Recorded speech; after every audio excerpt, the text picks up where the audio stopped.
Hello, this is Matt from tracyandmatt.co.uk and for unboxings.com. Here I have another plain white box. Inside, well, we have something that's far from plain. It's something we've been waiting for quite a while, and it is in fact the HTC Desire. We actually saw this a little bit before MWC, and when I saw it I was pretty impressed with it, and well, I'm going to do a quick unboxing tour for you. Obviously you probably appreciate this isn't the full retail packaging, but it's pretty similar to what you will get when it actually does make it to full retail. So inside one of these packets here, let's just open up, we have a USB, standard USB on one end to micro USB sync and charge cable. We then have a USB style wall charger, which has, say, USB socket on the top, and then the other end plugs into what we have here, and that's a UK 3-pin plug, and that just basically pops in one way round, that way round, like so, to give you a wall charger. And then last of all, there's another packet, and inside this packet we have a wired headset, and that gives us we've got the foam ear covers and a clip for clipping onto clothing, and the actual headset itself, which is a 4-pole 3.5mm jack that allows us to use our own headphones also if we choose to do so. There's a length of cable, then we have this inline microphone with a push button arrangement, so in the center we have play and pause, and that middle button also hangs up, answers and hangs up your call when you're actually using it as a headset. And then the buttons on either side are for skipping the tracks when you're actually listening to music.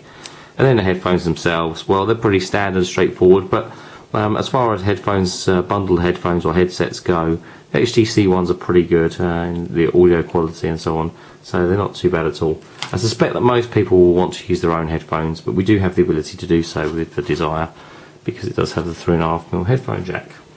So let's take a look at the handset itself. Well, can't really talk about the Desire without at some point mentioning the Nexus One, so let's get that out of the way. It's kind of HTC's own version of the Nexus One, if you like. Very, very similar in design and styling, and in actual fact in hardware and specification. There are some differences between the Desire and the Nexus One, so let's cover those first of all. Differences, well, the Nexus One has a trackball here, whereas the Desire here has an optical trackpad, so that actually picks up the movement of your finger optically.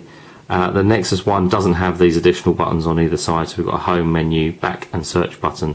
The Nexus One doesn't have those. Desire obviously here, as you can see, does. Other differences, well, one also is that the Nexus One has 2 microphones, which it does help with noise cancelling, so there's possibly a little bit of difference in terms of voice clarity when you're actually in call.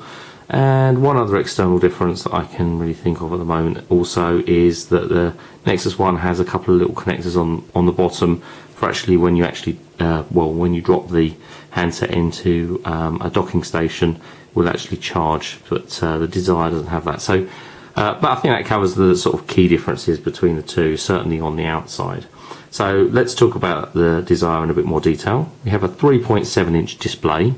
It is WVGA, so that's 480 by 800 pixels, capacitive touchscreen, and it is an AMOLED display.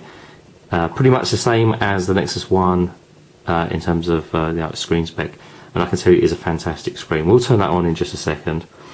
We have an up and down volume control rocker on the outside on the left. Pretty straightforward, just an up-down volume control rocker, but quite neat, quite slim in there. It doesn't really stand out.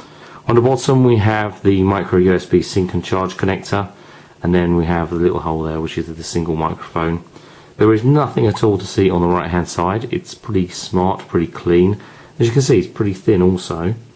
And on the top we have the 3.5mm headphone connector and the power button there just on the side.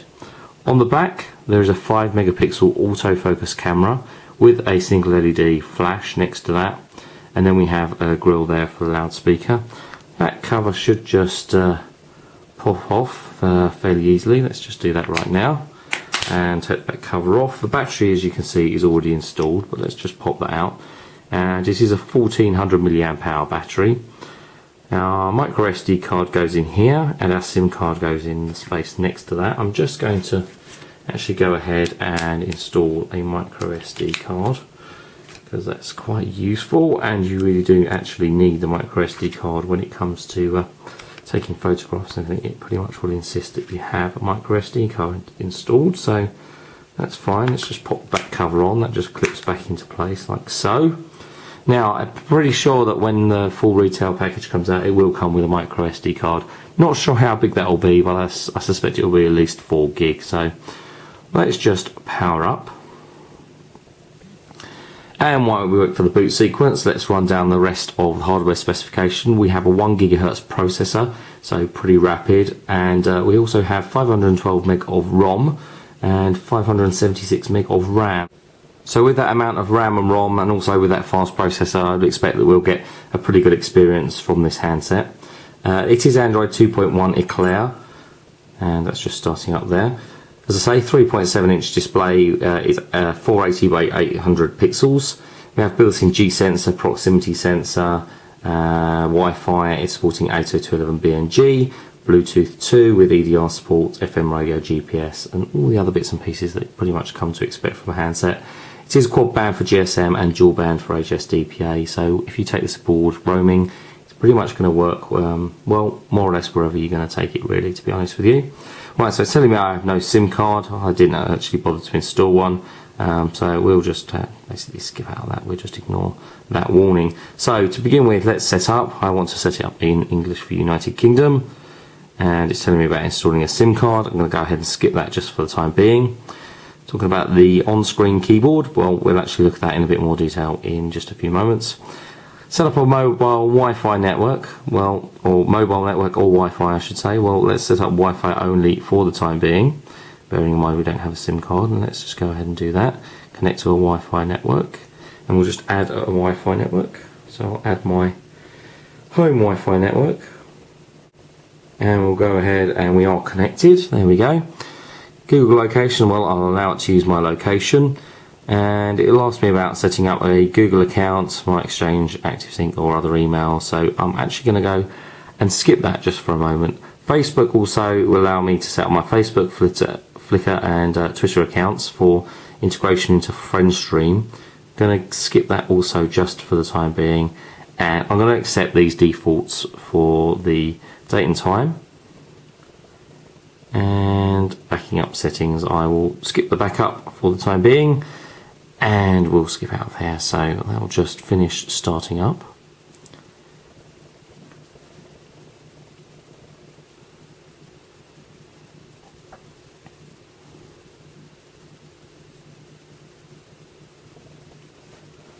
Okay, right, so it's actually booted into the Sense user interface that we've basically come to know and love with the HTC handsets.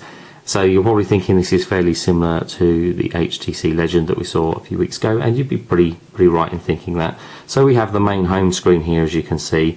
It's telling me actually at the moment that, well, it's nighttime and slightly cloudy. It's telling me obviously the time as well. 3 shortcuts down the bottom: messages, email, or message, mail, internet and camera. And we can swipe across. This is a widget here for mail. Don't have an email account set up, so clearly it isn't showing anything. And then we have one for, well, this looks like HTC News, and a weather app there that's telling me what the weather is like over the next couple of days. So that's that way. Let's slide across the other way. That is my favourites for friends and people, so we can actually add additional contacts in there for speed dials and that sort of thing. And then we have a news feed. And finally, what's telling us about actually adding in additional widgets. Well, we're going to go ahead and add some additional widgets later on, so we'll just go back to the middle screen there, kind of the home screen. Probably heard a lot of people talking about it, and the Legend had it also. It's kind of referred to as the helicopter view, but it's actually called Leap. 2 ways that we can actually experience Leap. We can pinch the home screen, and it will show us the 7 screens that make up well, our desktop or tabs or home screen, whatever you want to call them, but they are the 7 panels, if you like, from our home screen, and we can just click on the one that we want to actually see and use, which is pretty useful if you're all the way over to one side at the 7th panel, if you like, and you want to get to the first one, or you just want to see what's running on any of those other panels. You can do so, and that is basically a semi-live view, live at the point that it was created, if you like, but shows you what is actually going on any of those there. So I can actually let's tap on the weather one, for example. Now the other way that we can experience Leap is basically from the middle screen, if you like, so from the home screen.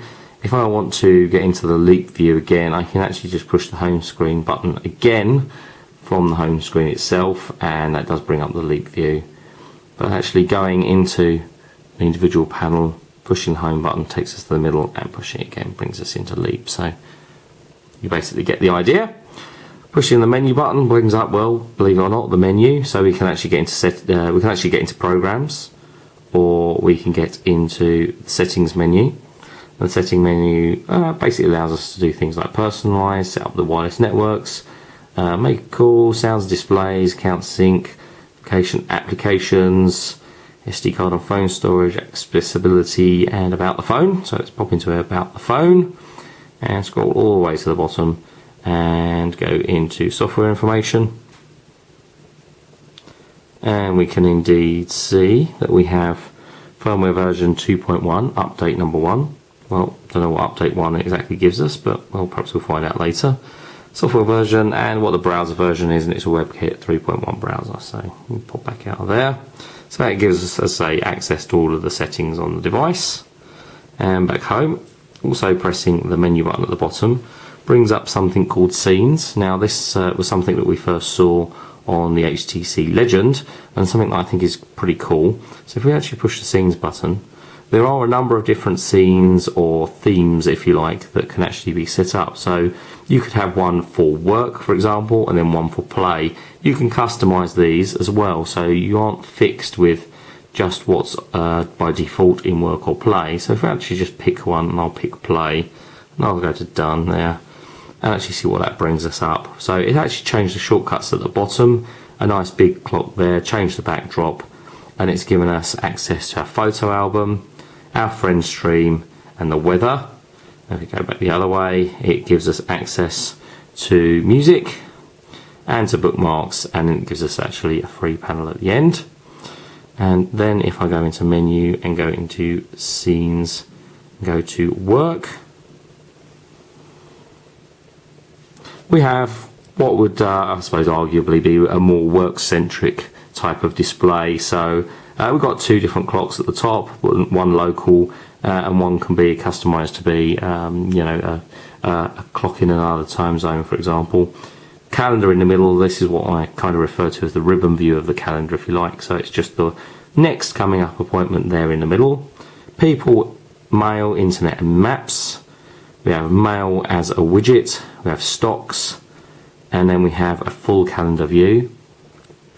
And going the other way, we have Bluetooth on and off, Wi-Fi on and off, what the weather's like, our few favourites down the side there, news, and then again a free panel. I think the scenes are a pretty good way of actually sort of setting up your phone for work and play, if you like, because Monday to Friday you might have it set up in this fashion where it's more work orientated, and then at other times you might set it up to be play mode, because who wants all their stocks and emails and everything else when they're not working. So we'll pop it back to the HTC theme.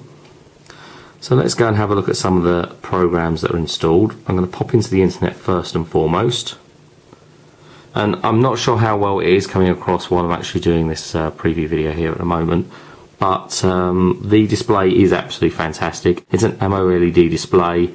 I think it's really very good. It was very good on the Legend, and it's also very good on this handset too. So let's go over to Tracy and Matt, and well, I'm pretty impressed with how good the touch screen is and how good the QWERTY keyboard is. I actually do like that. And let's pop into Tracy and Matt. Okay, and that is loading very fast. Well, I'm obviously working over Wi-Fi with a broadband connection, but the rendering and the page loading speed, well, is pretty good. As you actually saw there, it did load very fast, and well, the colours are brilliant. The oranges and blues and greens are fantastic on that AMOLED display. If I actually rotate, it will rotate the display. And do we have touch? There we go. We do have multi-touch enabled by default from the outset. So unlike the Nexus One, we don't have to wait for a patch in order to actually use multi-touch for pinch and pull for zoom. So that's really very good thing. So that's cool. So the browser is pretty decent. I've used it on the other handsets before. It does allow us to actually double tap and tap into items, zooming them in and out as we read them, and as we tap them we can still also zoom them. And we have this reflow text as well, again, which we've seen on other devices before, but it just means that when you expand areas of text and they would otherwise flow off the screen, it just reflows the text so that you can actually see a body of text without having to slide or zoom around the actual display. So that's pretty cool. Rotates pretty fast, I would say. Pretty decent. So that's the browser. It seems to work very well. Let's pop back out of there and go back home. Let's also go into the bottom here. Let's go into Google Maps. Just fire that up very quickly and see how quickly that starts up. And we'll just move there, and we also do have multi-touch there for zooming in and out, so that's pretty good. And well, it's Google Maps at the end of the day. It works pretty well, does what it says on the tin, and yeah, it does a pretty decent job. So we'll just come straight back out of there. At the bottom, well, let's have a look at what we've got. We do have corporate calendar, which is great. We have a camcorder and camera. Let's pop into the camera. Just see how good the camera is and wait for that to adjust. And let's bring something in a way that we can actually take a picture of. There we go. Let's take a picture of a good old Rubik's Cube. And push button there. My SD card is unfortunately full, so that's not great. But well, you can actually see there. Hopefully you can make out there that the camera isn't bad. It's half decent. It is picking up the colours there on display reasonably well. But when we come to do the full review, which will be over the next few days, we'll have some sample pictures that we can actually show you in a bit more detail. So let's go back out of here. I've also got FriendStream there, which I won't show you just now because I've shown you that on the HTC Legend before. Google Mail we've got, Internet we've obviously already seen, we've got Mail there, Android Market, Messages and Music, News, PDF Viewer, Peep, which I think is a great little application for Twitter, People Phone. Let's actually have a look at the phone dialer, and because it is a nice, sensitive and capacitive touchscreen, it works really well, so you don't have to press with any pressure. It's the slightest of touch actually does work on that display. That works very well, and well, it's because it's a large display as well. It gives you enough room to actually press the keys, so it's pretty good. So we'll just actually skip back out of there. We've got the settings menu, setup, stocks, Google Talk, Teeter, good old Teeter with the marble game where you actually put it around the maze, voice recorder, weather, and obviously also the YouTube application. I'm going to just go back to Market. I'm going to go ahead and sign into the Google Market, and I'm going to sign into my Google account. What I like about Android Market and also Google Mail on Android is I only have to sign into one or the other of them. So let me go and sign into Android Market. Just wait for that to sign in. Well, that's signed in, so as it's signed in, let's go back into Market and we accept the terms of service. And basically, just like all the other Android handsets, we do have Android Market, and so we can see apps, and apps are listed by type, or we can view games, and games are listed by type, and finally downloads, and it'll tell me there's an update available for Google Maps. Well, I'm going to go ahead and just tap on that for now, and tap on update, and wait for that to go through. but I can actually just come out of here altogether. It will continue to download in the top corner, and that works just fine. I can go back in here now and go to Google Mail, and because I've signed into Android Market with my Google account, it's automatically set up my Google Mail. So I do have my Google Mail stuff there, and this is how the email looks. So it's quite well formatted, certainly large enough. Can't do zooming on mail though, unfortunately, so we can't zoom in and out of a mail item. It is what it is. It does support rotate though, if you choose to read it the other way around. So we come back out of there and go back into the main menu. Got a clock. I know that's something that a few people asked me about. We do have the desk clock, so we have like a nice digital clock which is pretty large. It gives us basically a summary of weather and all that sort of stuff. We have a world clock mode where we can have different cities. We can have multiple alarms. We can have a stopwatch and a countdown timer. So if that's something that you're looking for, that does work. We can also tap on there. It actually take us into a full weather, so we can see the weather over the next sort of couple of days, and we can also see weather in different cities that we've set up. These are the standard cities that come set up, but you can pick your own, so that's pretty cool. So come back out of there, and we've got the Facebook application. As you can see, we've got calculator and camera, FM radio for those that want to listen to radio on the go. We also have the music app, which works well. Dare I say, is pretty iPod-esque, to be honest with you, the way that works. But yeah, it's basically as you'd expect it to be. And we'll pop back out of there. It's unable to play that audio. Finally, let's just have a quick look at a couple of the widgets. We hold our finger on the screen, we have the option to add a few widgets, clock, calendar, and so on. Calendar's the one I want to show you. So there's a couple of different ways we can add a calendar. We can add a month view calendar, which basically takes up a whole of one of the panels, and then it just highlights the items, highlights the day, and any time that you've got an appointment, it'll actually show you a little triangle on the day. The other view is an agenda view, which it lists out, and it colours them in based upon the type of appointment that you have, and it lists them over the next few days or whatever, depending on obviously how many appointments that you have, is how much actual, how many you actually got on the screen. And then finally, what I say, we've seen on one of the other scenes, like this small ribbon view, which will just show you your next appointment actually coming up there. And I suspect for most people, or for a lot of people, that might be sufficient. It doesn't take up a massive amount of room on display either, so that's pretty cool. I won't bother to select that right now. I'm going to come back to the selection and show you people, because this is another widget that has multiple options. So we can either have a full page of people widget, like that, so that's 9 people, and it will also scroll.